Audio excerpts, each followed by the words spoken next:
Boa noite.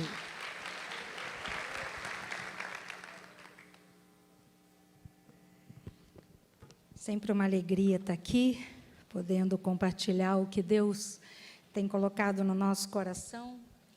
Esse fim de semana passado eu estava no Uruguai, tive a alegria de estar lá ministrando num congresso de mulheres, né? Foi bem legal porque a Cris estava esperando aí umas 50 mulheres, fez umas lembrancinhas pela fé para 70 e vieram 140. Dê um aplauso para Jesus, porque Deus está fazendo uma obra naquele lugar, né? E sempre que a gente vai, a gente traz muitos abraços para todo mundo. Aí, como eu não encontro as pessoas do abraço, eu dou um abraço coletivo, e aí você que, né, recebe o abraço do Uruguai em nome de Jesus. Gente, eu quero nessa noite ministrar sobre uma palavra que Deus, né, colocou no meu coração. Eu preparei essa palavra, já tem 15 anos, foi uma palavra que eu preguei no Uruguai, eu nunca tinha pregado ela aqui antes, e estando lá, enquanto eu estava, né, me envolvida lá com as ministrações, né, eu lembrei que eu ia ministrar esse domingo, então eu comecei a orar e eu lembrei dessa palavra, e eu realmente espero que ela te abençoe muito, né, porque eu tive que refazê-la, porque uma coisa é ministrar para o Uruguai e outra coisa é ministrar aqui para a gente. Então, eu quero falar com você sobre as 6 horas mais importantes da história. Abre a sua mão, vamos orar. Pai, nessa noite, mais uma vez, eu te peço a tua graça sobre a minha vida, sobre essa igreja. Eu te peço, Senhor, em nome de Jesus, que o Senhor nos conceda graça para ministrar, para falar aquilo que o Senhor tem colocado no nosso coração, mas também graça para receber a sua palavra, ser impactada por ela, Senhor, e que isso gere transformação que honre o seu nome. Eu te agradeço por esse dia, Senhor, o dia em que nós celebramos a sua ressurreição, e por causa dessa obra tremenda que o Senhor fez na cruz, hoje nós podemos nos reunir, porque o Senhor abriu para a gente um novo e vivo caminho. Muito obrigada, porque aquela obra nos alcançou. Nós oramos agradecidamente em nome de Jesus. Amém. Feliz Páscoa para você, e dê um aplauso para aquele que vive. Aleluia. Se você quiser ir abrindo a sua Bíblia, abra lá em Lucas 23, que eu já chego lá. A primeira Páscoa, a gente, né, está celebrando a Páscoa, vamos falar de Páscoa, morte, ressurreição, né? E a primeira Páscoa bíblica acontece quando o povo de Deus é liberto da escravidão do Egito, sob a liderança de Moisés. E a última Páscoa bíblica, que vai ser ali importante para a gente se dar, quando o Cordeiro de Deus, que tira o pecado do mundo, foi então crucificado, morto, mas ressuscitou ao 3º dia. E a gente não pode falar de ressurreição sem antes passar pela crucificação, né, a cruz, né, que foi o altar onde o Cordeiro de Deus foi sacrificado, né, e naquele momento foram, né, o que a gente vai falar hoje, foram 6 horas de muito sofrimento, de angústia intensa, e nessas últimas 6 horas de Jesus como homem sobre a terra, ele deixou uma pregação com 8 frases curtas, que eu quero passar por elas e traduzir cada frase, né, dar a cada frase uma palavra, para que a gente possa ser ministrado nessa noite. Agora, qual foi a mensagem dessa última pregação de Jesus como Cordeiro de Deus que tira o pecado do mundo? Vamos lá para Lucas 23, versículo 33, diz assim: quando chegaram ao lugar chamado Caveira, o pregaram na cruz. Os criminosos também foram crucificados, um à sua direita e o outro à sua esquerda. Jesus então diz a primeira frase da nossa ministração nessa noite: Pai, perdoa-lhes, pois não sabem o que fazem. Jesus, ele resume em poucas palavras a sua missão. O verdadeiro amor que faz com que uma pessoa nunca desista da outra, mesmo que ela a decepcione. Jesus amou o ser humano de uma maneira tão impressionante, e ele investiu tudo o que ele tinha, né, na vida, né, na nossa vida. Ele nunca rejeitou, ele, por mais que, né, tivessem falhado com ele, Jesus nunca rejeitou ninguém. Ele veio para oferecer a cada homem, a cada ser humano, uma nova oportunidade. O seu desejo, na verdade, é que cada um tivesse uma experiência de nascer de novo, ter seus pecados perdoados, conhecer o que é a liberdade que o Senhor nos oferece. Jesus veio para provar para a gente que é possível transformar o homem de dentro para fora, né? E por que ele fez isso? Porque o ser humano é mais importante do que os erros que ele comete, amém? Ou dos erros que cometem com ele, né? Aliás, os erros normalmente são resultados de uma história longe de Deus, né? E é tão interessante porque o ser humano, ele vai ser para o seu Criador a peça mais importante de toda a criação. Ele é mais importante do que qualquer coisa criada. Ele é tão importante que o Criador deixou a sua assinatura no seu DNA. Quem lembra disso? Amém? Nossa, só 6 pessoas lembram? Ai, lembra, gente, o anjo anota. Quem lembra da última pregação? Ele também anota isso? Eu acho que sim, né? Jesus veio com uma ambição muito grande, transformar o homem, e ele provou que isso era possível. Ele escolheu 12 jovens incultos, brutos, insensíveis, com 1 milhão de problemas, e transformou aquelas pessoas em homens cheios de fé, homens sábios, corajosos, homens que foram capazes de viver, ensinar e escrever sobre o estilo de vida proposto por Jesus. E eles cresceram tanto nisso que chegaram a se tornar os pais da igreja. Agora, a mensagem de Jesus com tudo isso era uma mensagem muito clara: confie nas pessoas difíceis. Não levanta a mão, pode ser que você tenha uma pessoa difícil do teu lado, mas Jesus, a mensagem é: arrisque, confie, revele seu coração para elas, não desista delas, mesmo que elas tenham te dado motivos para desistir. Acredite um pouco mais, né? Perdoe muitas vezes ao longo do caminho. E sabe, gente, a experiência que a gente tem é que a gente se surpreende no final da história com os resultados, e você vai ver o milagre da transformação, amém? Essa era a mensagem do coração do Pai. Jesus nunca desistiu do homem caído, nunca desistiu dele, mesmo com todos os problemas que eles criaram. Ele não desistiu de mim, e ele não vai desistir de você, amém? Então dê um aplauso para Jesus, porque ele continua acreditando em você, ele continua acreditando em nós, e isso é maravilhoso. Agora, claro, quando a gente pensa na nossa realidade, todos nós temos problemas para resolver, todos nós passamos por situações muito difíceis, às vezes com algumas dores, e como bom ser humano que somos, a gente tenta de alguma maneira aliviar a nossa dor. Agora, Jesus, nesse quadro na cruz, é interessante que Jesus rejeita o anestésico oferecido pelos romanos, né, que na verdade eles davam para os crucificados aliviar a sua dor. Então é interessante que o reino de Deus não nos isenta de algumas dores, verdade?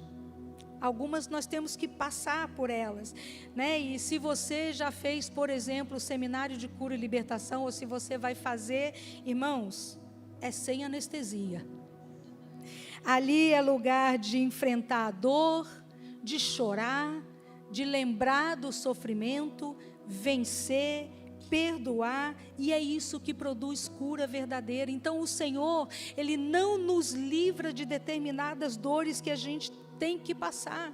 Interessante que Jesus, ele estava muito debilitado no seu corpo, mas a sua mente, o seu espírito permaneciam concentrados no Pai, e foi isso que o fortaleceu para vencer a sua dor, né, e completar a sua missão, sabe? E da mesma maneira vai ser com a gente. Se nós mantivermos o nosso coração alinhado com o coração do Pai, nós também vamos cumprir a nossa missão, amém? Então, a primeira grande lição da cruz, a primeira grande pregação de Jesus, através de uma frase, a gente traduz para a palavra perdão. Jesus nos ensinou a perdoar incondicionalmente, porque perdoar é nos tornarmos livres. E eu tenho uma pergunta para você nessa noite. A gente vem de uma semana aí de trabalho, uma semana, né, para alguns bem desafiadoras. Gente, não tem como viver uma semana sem ser ofendido por ninguém. Não é verdade? Então, nessa noite, a primeira pergunta é: será que tem alguém que você precisa perdoar nesse domingo de Páscoa, para que você seja livre? Vai pensando aí. Segunda frase está lá em Lucas 23, 42, que diz assim: então ele disse, Jesus, lembre-se de mim quando vier no teu reino. E Jesus lhe respondeu, eu lhe asseguro que hoje você estará comigo no paraíso. Né? Jesus está ali com um criminoso à sua direita, outro à sua esquerda, e duas coisas me chamam a atenção nesse episódio. Jesus, ele estava sofrendo.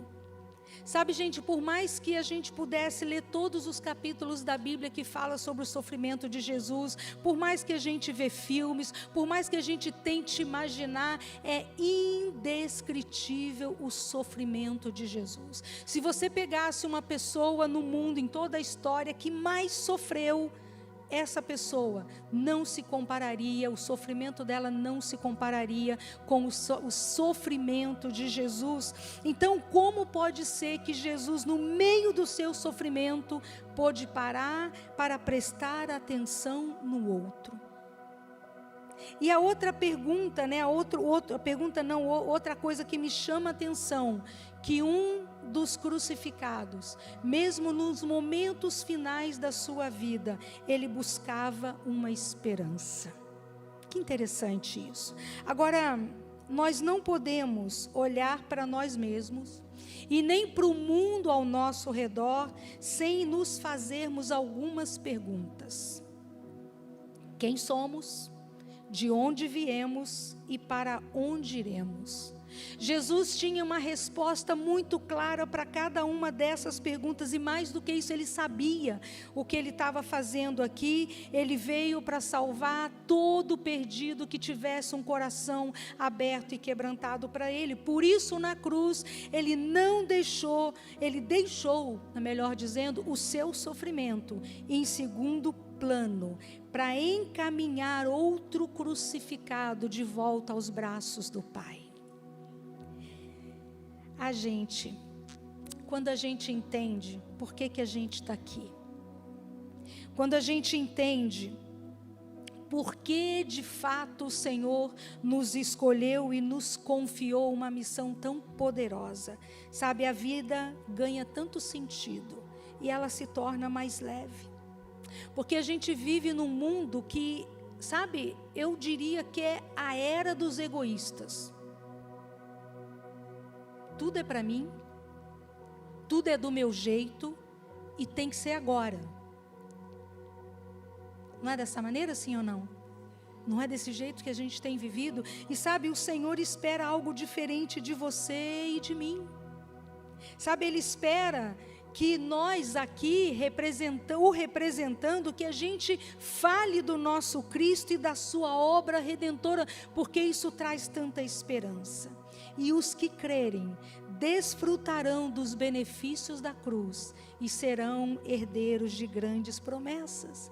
E aí a pergunta que a gente se faz: que amor é esse né? Que amor é esse? Enquanto Jesus está ali na cruz, com todo o sofrimento físico que ele estava passando, com o corpo totalmente dilacerado, ele não pôde deixar de dar atenção a outro crucificado, que no corpo sofria igual a ele. Jesus, então, deixa a sua dor em segundo plano, para atender essa pessoa. 2 crucificados estavam ali ao lado de Jesus, 2 miseráveis que receberam a punição por causa das suas histórias. Um não aproveitou a oportunidade chamada Jesus. Agora, o que o outro crucificado viu em Jesus e por que ele se voltou para ele? Né? E a outra pergunta, por que Jesus, no meio do seu sofrimento, encontra forças para atender esse homem? E sabe, uma frase que eu tenho repetido muito nesses últimos dias, porque ela está viva dentro de mim.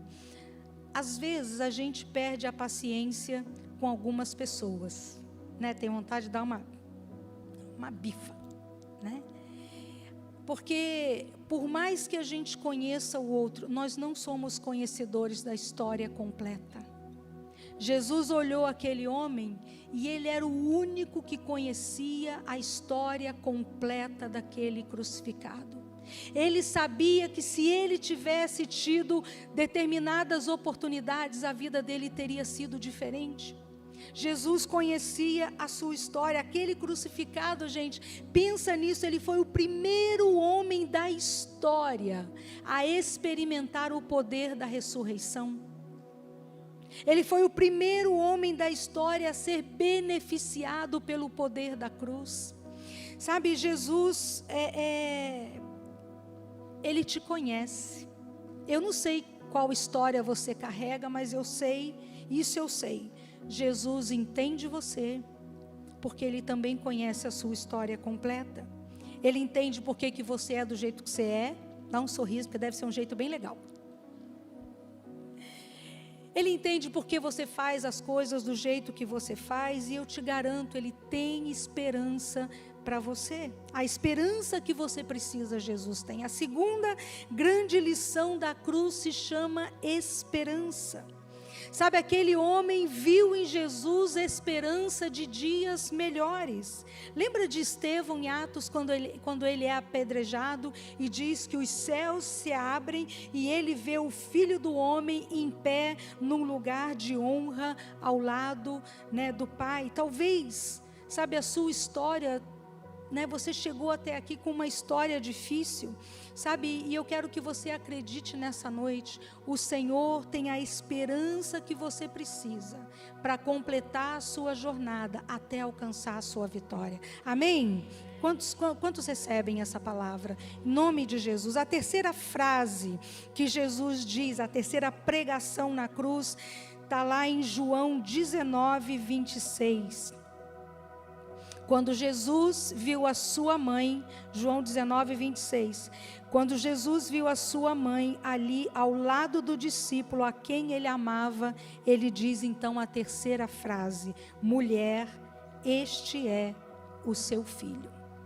Interessante que por mais que essa frase pareça um tratamento meio seco, meio rude, havia um tom amável de Jesus atrás dessa expressão.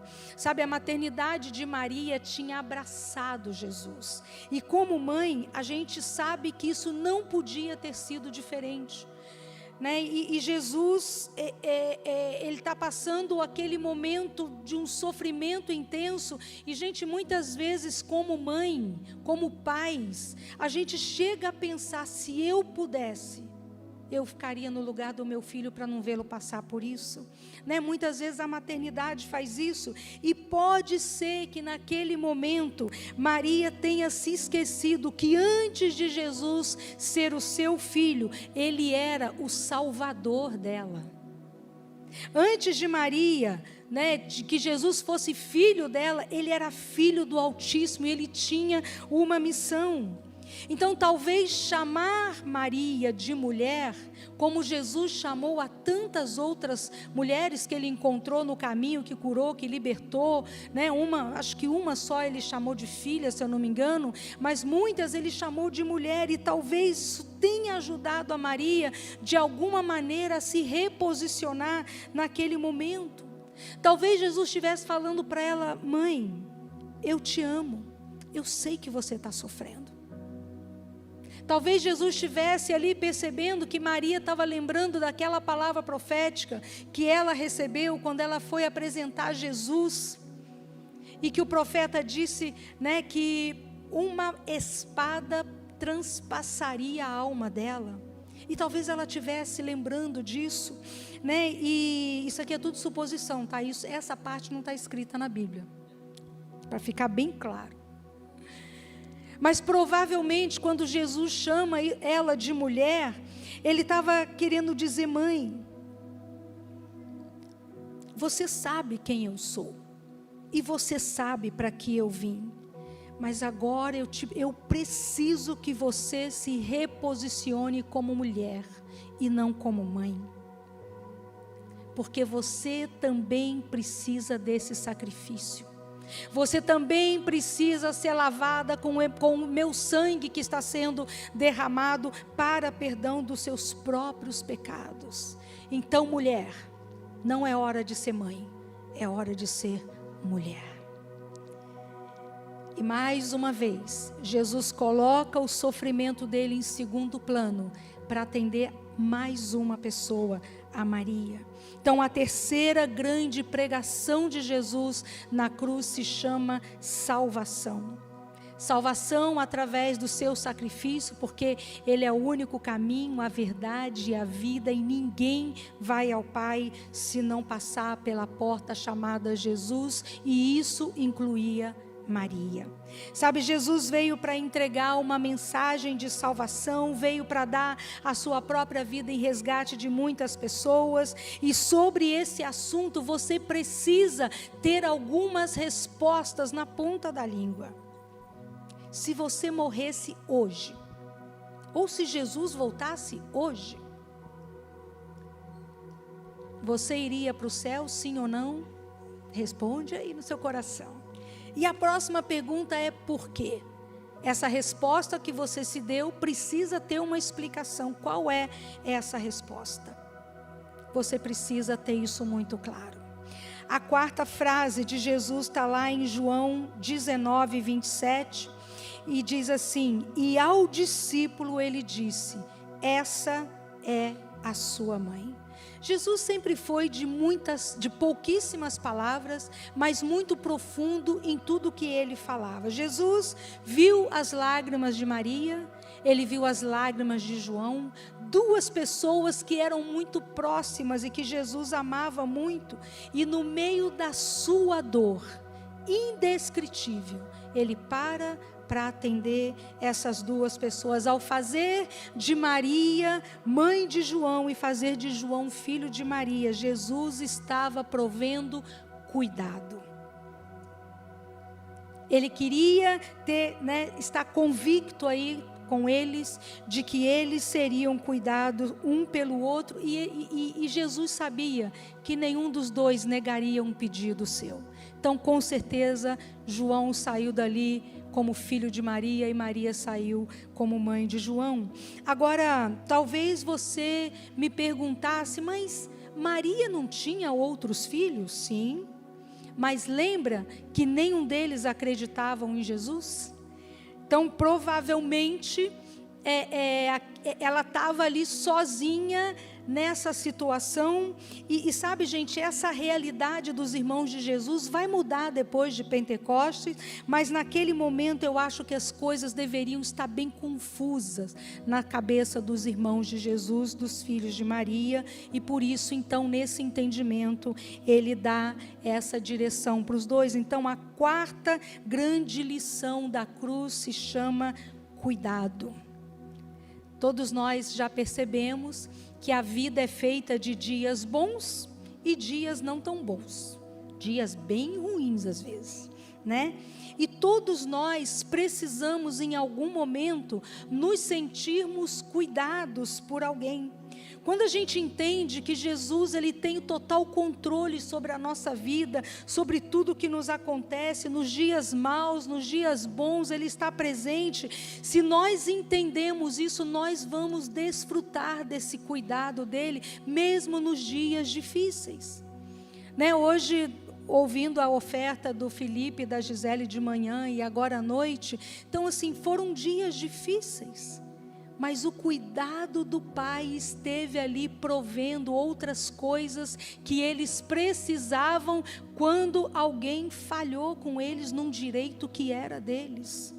Sabe, eu sei que algumas pessoas vieram de uma história em que elas não tiveram o cuidado que elas precisavam. Algumas tiveram que se cuidar sozinhas por causa da história que alcançou. E eu acho que o convite de Deus nessa noite para mim e para você é: você me permite cuidar de você? Sabe, esse é o convite. Quantos querem ser cuidados pelo Pai? Põe a mão no teu coração. Repete comigo: o meu Deus, o meu Pai, cuida de mim. Sabe, gente, cada vez que eu vou para o Uruguai, a gente tem tantas experiências naquele lugar. E eu sempre volto com muitas histórias. E nesse fim de semana que eu ministrei no Congresso de Mulheres, né, foi uma mulher que eu não cheguei a conhecer. Ela estava no congresso e no domingo, quando ela levantou, né, acordou para vir para a igreja, aconteceu uma coisa muito inesperada com ela. Ela mora numa região muito pobre, muito simples ali de Montevidéu, e na verdade um bairro perigoso. E ela mora numa casinha de uma peça só, com uma janela, uma pessoa muito simples, e ela levanta todos os dias quando ainda está muito escuro, e ela tem que ir andando até a parada de ônibus, e às vezes ela vê pais levando os filhos, acompanhando os filhos até o ponto de ônibus, às vezes ela vê o casal indo junto, e ela sempre com aquele sentimento de estar sozinha.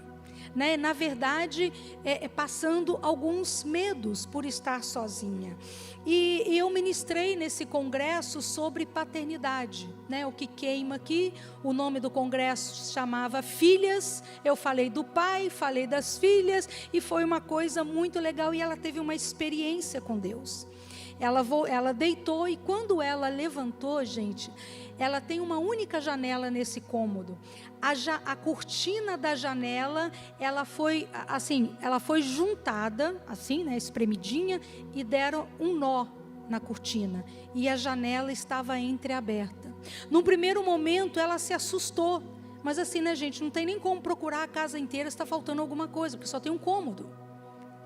Não tem nem perigo de ter alguém escondido, alguém ter entrado e estar escondido, porque está tudo ali. E ela ligou para a Cris, né, rápido, assim, meio assustada, passou, na verdade, um áudio, querendo saber uma explicação. A Cris conversou com ela, e ali ela teve uma convicção, que naquela noite, o pai dela a visitou, e deixou um sinal da presença dele. Dê um aplauso para Jesus.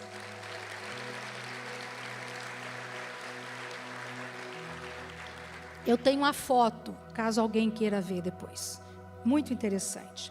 Então, a quinta frase de Jesus vai estar lá em Mateus 27:46. Por volta das 3 da tarde, Jesus clamou em alta voz a quinta frase: meu Deus, por que me abandonaste?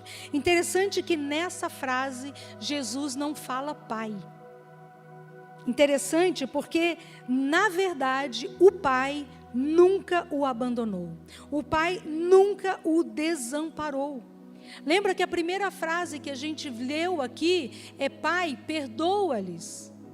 A primeira frase, Jesus se refere a Deus como Pai. Na quinta, ele se refere como Deus. Por quê? Porque a quinta frase estava direcionada à missão que Jesus recebeu. Jesus já não está naquele momento na cruz como filho, mas como cordeiro. Ele era o sacrifício, ele era o cordeiro que tiraria o pecado do mundo. E nesse momento, Jesus está recebendo, está recaindo sobre ele o julgamento no lugar de toda uma humanidade. Sobre Jesus recaiu os pecados das pessoas do passado, das pessoas do presente, e os nossos pecados recaíram sobre ele naquele momento ali. Jesus estava nas mãos do juiz do universo. E sabe, existe dois momentos principais em que gritar é muito importante. E o primeiro deles é dor. Jesus naquele momento gritou de dor. Essa dor os outros crucificados não receberam. Por isso que não tem sofrimento que se compare ao sofrimento de Jesus. Jesus então grita de dor, porque os pecados do mundo inteiro estavam recaindo sobre ele, e ele diz: Deus meu, por que você me desamparou? Por que você me deixou sozinho nesse momento? Sabe, gente, era necessário um sacrifício de um inocente, porque essa era a única maneira de receber de volta as chaves que estavam em poder de Satanás. E Jesus fez isso por sua causa e por minha causa. Levanta sua mão e fala: obrigada, Jesus. Sabe, os últimos momentos da crucificação, ele é um mistério, porque Jesus deixa a condição de filho de Deus e assume a condição de homem. O Pai, Deus deixa a sua condição de pai e assume a condição de juiz, porque só um homem sem pecado podia substituir a toda a humanidade. Naquele momento terrível, indescritível para nós, estava sobre Jesus, e por isso ele dá esse grito de dor. Jesus passou por todo esse horror e foi submisso até o fim para nos salvar. Gente, Jesus foi submisso. Se ele não tivesse passado por isso, nós estaríamos entregues para sempre nesse lugar de horror, como escravos de Satanás nesse planeta.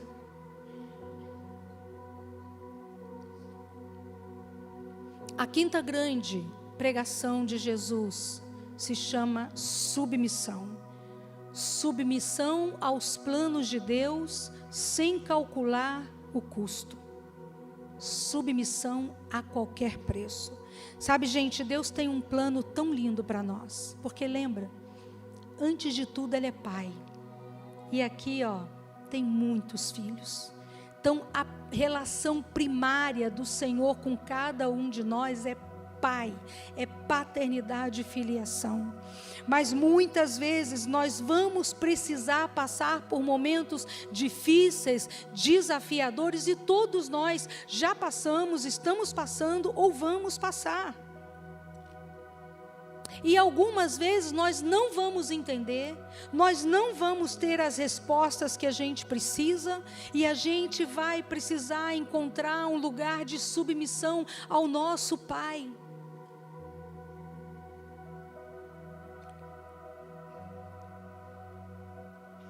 Jesus, ele se submeteu a tudo isso, em troca de uma alegria que estava proposta. Mas tem uma decisão que nós precisamos fazer hoje. Qual é o grau da nossa submissão incondicional?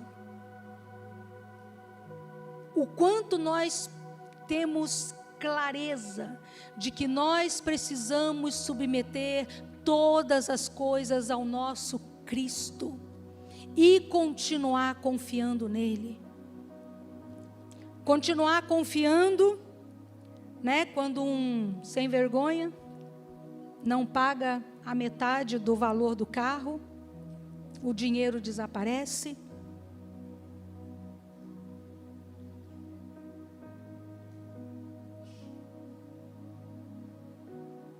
O quanto nós estamos dispostos a ser submisso, sem fazer conta.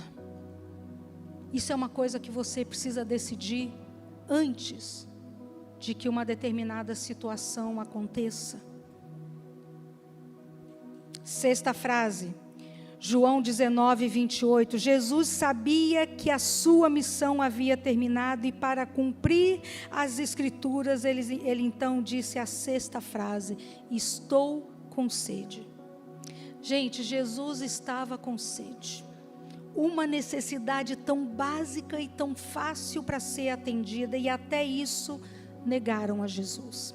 Jesus foi procurado e preso ilegalmente à noite, sem qualquer mandado de prisão, sem qualquer acusação formal, sem qualquer denúncia. Isso aconteceu na véspera do feriado da Páscoa. Jesus passou toda uma noite sem dormir, sendo interrogado, levado de lá para cá. Ele se movimentou algumas vezes naquela noite. Pela manhã, ele recebe os açoites. Jesus estava cansado, ferido, com dor, exausto, e começou a sangrar por causa dos açoites. A Bíblia diz que a aparência de Jesus era horrível, lá em Isaías 53, não tinha beleza nem formosura, ele estava irreconhecível. Não é esse Jesus bonitinho que a gente vê nos filmes de Hollywood. Depois de receber os açoites, ele foi humilhado, com zombarias, recebeu a coroa de espinho, levou umas pancadas na cabeça com aquela coroa, né, foi esbofeteado na cara, e aí ele recebe a sentença de morte de cruz. E sabe qual a única acusação que os judeus tinham para falar de Jesus? Ele merece a morte porque ele disse que ele é filho de Deus. Amados, talvez um dia aí no futuro a gente vai passar algumas coisas parecidas. Talvez levantar a mão e dizer: eu sou cristão, eu sou filho de Deus. Talvez isso vai nos custar algumas coisas. Nós precisamos tomar essa decisão hoje. Amém? Jesus, nessa condição de esgotamento geral, caminha até a cruz, até o Calvário, carregando nas costas dilaceradas uma cruz de madeira. Quem já teve um espinho no dedo? Fala sério, gente, isso dói, né? Agora, o que é carregar uma cruz nas costas em carne viva? Seu sangue literalmente foi escorrendo pelas ruas da cidade, e Jesus foi literalmente pregado na cruz. Pregos gigantes atravessaram os pés e as mãos. Depois de tantas horas sofrendo, Jesus estava ferido fisicamente, exausto, desidratado. Na cruz, provavelmente, seus lábios estavam rachados, feridos. Sabe, gente, a gente toma água aqui, porque a boca vai ficando seca, de tanto falar. E se a gente não toma água, o barulho da língua colando no céu da boca, obrigado, fugiu a palavra, meu Deus, né? Isso faz um barulho que incomoda no microfone. Agora imagina o que Jesus passou. Ele estava com a língua colada no céu da boca. Jesus estava desidratado, ele só queria um pouquinho de água. E aí oferecem para ele uma esponja com vinagre. Jesus não tinha nem as mãos para abanar a sua boca. Quem já comeu uma comida apimentada, você não estava esperando? Sim ou não? Jesus não tinha as mãos para abanar a própria boca. Nós não sabemos o que é isso, mas dizem que a dor da sede produz uma das piores angústias no ser humano. A gente vive num país abençoado, com fartura de água, comida, a gente não sabe o que é isso. A sexta grande lição da cruz se chama fidelidade.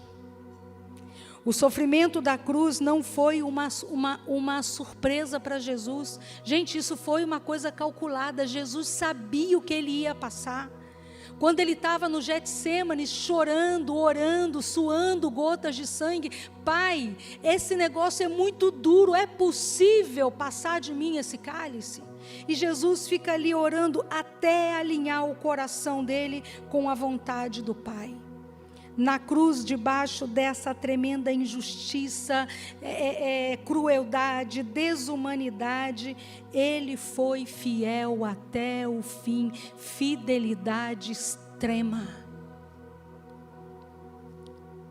Sabe, gente, uma das coisas que vai marcar os últimos dias, essa estação dos últimos dias, pessoas vão ficar ofendidas com o Senhor, contra o Senhor.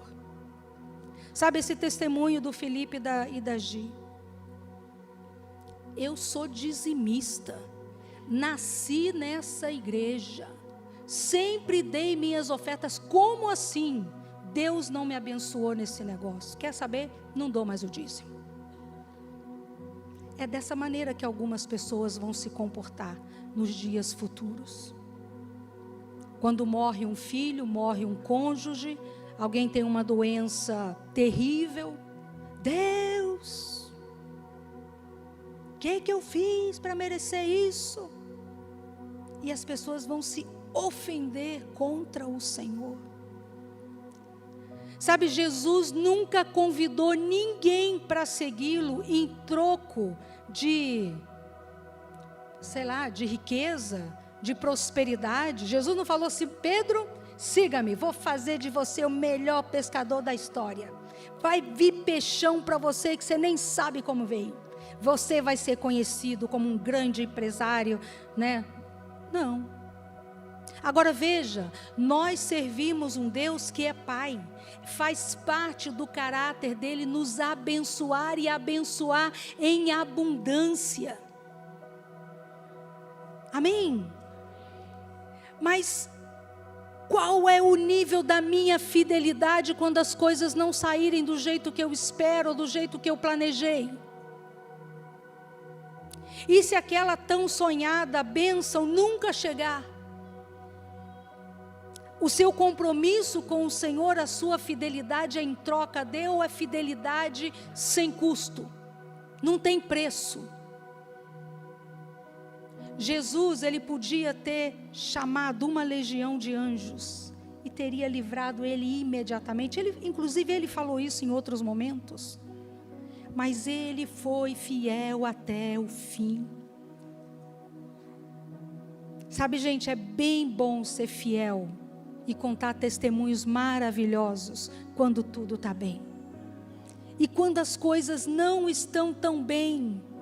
Sabe, esses são dias que nós vamos precisar estabelecer o nível da nossa fidelidade antes que a gente precise dela. Porque o dia que a gente precisar, o dia que a gente estiver lá na cruz crucificado, é tarde demais para pensar em ser fiel. Porque a gente tem uma inclinação muito grande de se ofender contra o Senhor. Escolha ser fiel hoje. Porque quando a situação chegar, você estará preparado para. Jesus se preparou lá no Getsêmani. Ele sabia o que ele ia passar. E ele foi fiel até o fim. Se tudo for maravilhoso, gente, glória a Deus, espero que seja. Mas se não for, nós não podemos perder a nossa bênção, porque as coisas não saíram do jeito que nós queríamos. Nós seremos perseguidos por causa da nossa fé, zombarão do nosso estilo de vida, seremos questionados com todo tipo de pergunta, ridicularizados, e o ponto aqui é, nós precisamos ser encontrados fiéis por Ele. Não sou eu que vou medir o seu nível de fidelidade. Eu preciso que Ele olhe para mim e diga: serva boa e fiel, entra no gozo do teu Senhor. É para Ele que nós temos que ser aprovados nessa fidelidade. 7ª frase, João 19:29. Havia ali uma vasilha com vinagre, de modo que o ensoparam em uma esponja no vinagre e a colocaram na ponta de um caniço de sopo. E ergueram até os lábios de Jesus. Depois de prová-la, Jesus disse: está consumado. E ele fala a 7ª frase. Sabe, gente, um dia tudo isso vai passar.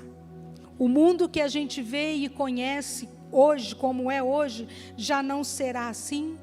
E toda a humanidade vai ter que se apresentar diante do trono do Senhor e será exposto. Como eu lidei com o Cristo, o que eu fiz com Ele. Sem exceção, todas as nossas obras, sejam elas quais forem, vão ser passadas por uma vistoria. E ali o resultado vai dar um destino para a gente. Uma eternidade com Jesus ou uma eternidade longe dele. E sabe, aquele que não pôde cumprir fielmente o propósito de Deus aqui na terra, não conseguiria cumprir lá. Nós estamos num grande preparo. A vida na terra é uma grande preparação para algo que vai acontecer na eternidade. Nós precisamos ser aprovados aqui. A 7ª grande lição da cruz se chama propósito. Jesus cumpriu completamente o propósito que o Pai desenhou para ele. E a pergunta é: quando se terminar os nossos dias, teremos nós cumprido completamente o propósito de Deus na nossa vida, nesse breve tempo que o Senhor nos deu aqui? Aquele propósito que está escrito lá em Salmo 139, quando Ele te desenhou e escreveu cada um dos seus dias.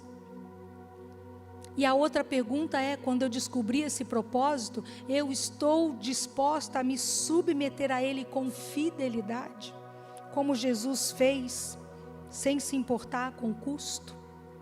Última frase.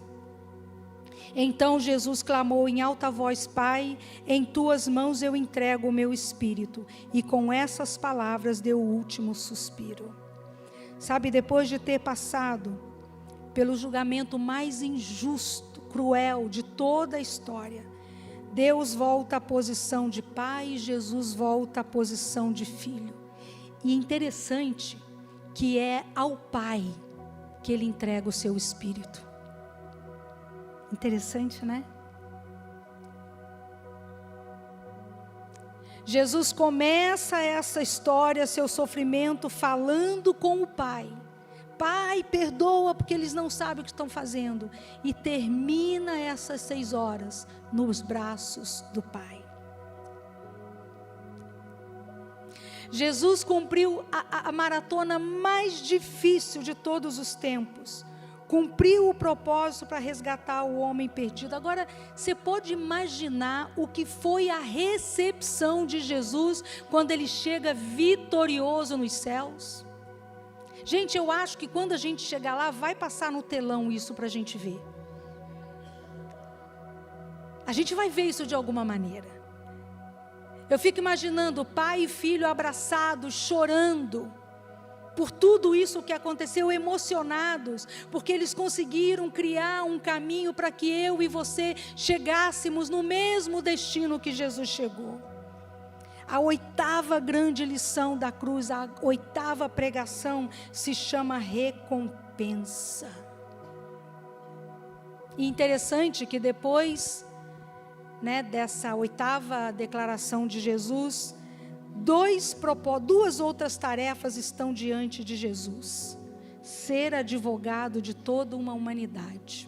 Ele está lá, advogando a sua causa, porque Ele conhece a sua história completa. Levanta a mão e diga: obrigada, Jesus. E a segunda coisa, Ele está lá, ao lado do Pai, para reinar com Ele. Sabe, ao entregar o seu Espírito para o Pai, Jesus estava abrindo a porta da eternidade para você e para mim, e trazendo uma resposta que inquieta a todo ser humano na face da terra. existe vida após a morte? Sim, existe. Existe algo além dos limites desse mundo físico. Existe uma vida eterna que continuará depois que a gente deixar essa, e será lá que você e eu vamos receber a nossa recompensa. Amém? Dê um aplauso para Jesus.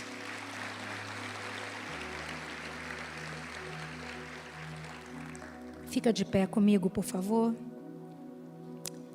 Quais dessas 8 pregações de Jesus tocou o teu coração nessa noite? Abre as tuas mãos, fecha os teus olhos, deixa o Espírito Santo tocar teu coração. Foram as últimas pregações de Jesus para você e para mim. E a pergunta é: qual delas o Senhor quer ministrar a sua vida nessa noite? Tem alguém que você precisa perdoar? Comece a perdoar agora. Qual foi a pregação que te tocou?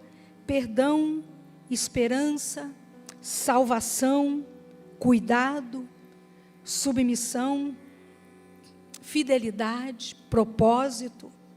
Essas foram as últimas pregações do Senhor.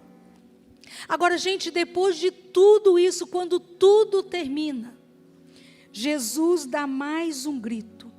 O primeiro foi um grito de dor. O segundo, ele tirou forças de onde quase que ele não tinha para dar um grito de vitória. E está consumado. Um grito que dividiu a história em antes de Cristo e depois de Cristo. Agora, ouça os acontecimentos depois desse grito.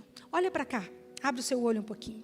Diz assim: Jesus clamou em alta voz e novamente entregou o seu espírito. Naquele momento, a cortina do santuário do templo se rasgou em 2 partes, de cima até embaixo.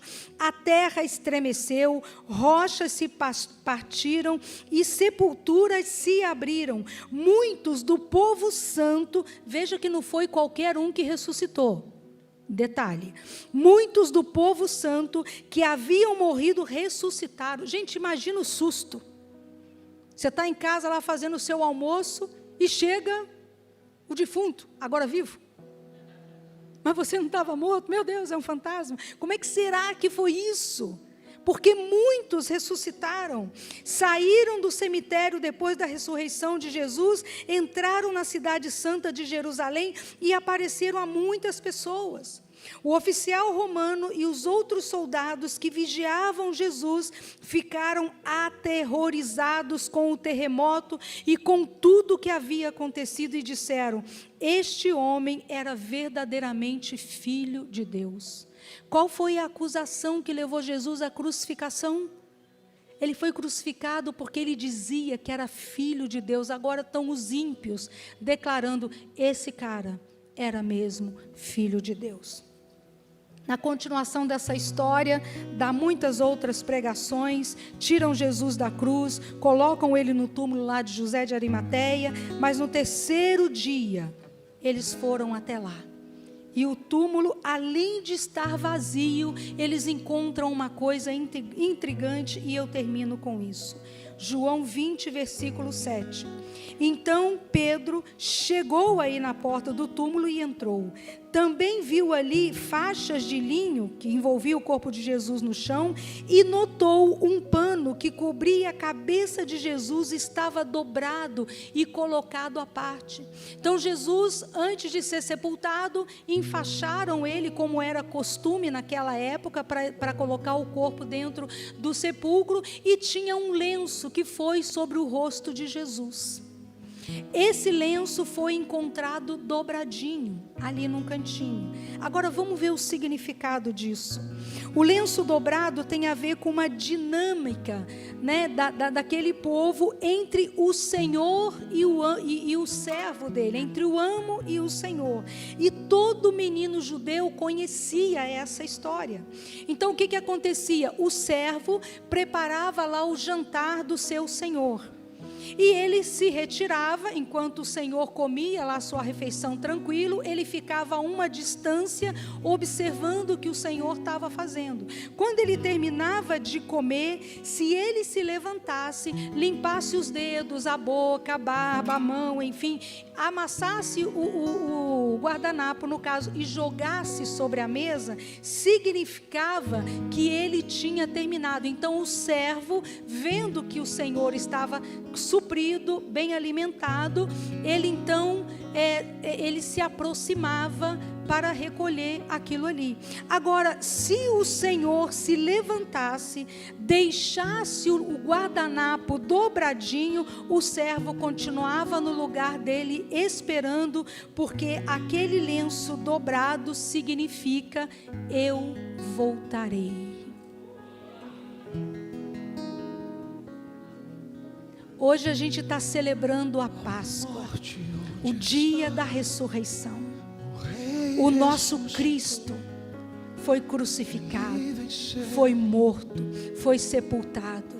Mas quando o Pai o ressurge, o acorda, o desperta, ele se dá o trabalho de deixar o lencinho dobrado para dizer: eu voltarei. O nosso Cristo está voltando.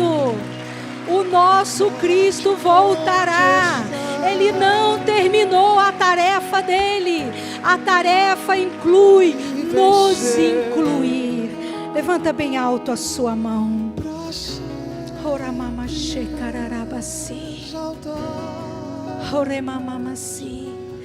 Nessa noite, o Senhor espera que você saiba quem você é, de onde você veio e para onde você vai voltar.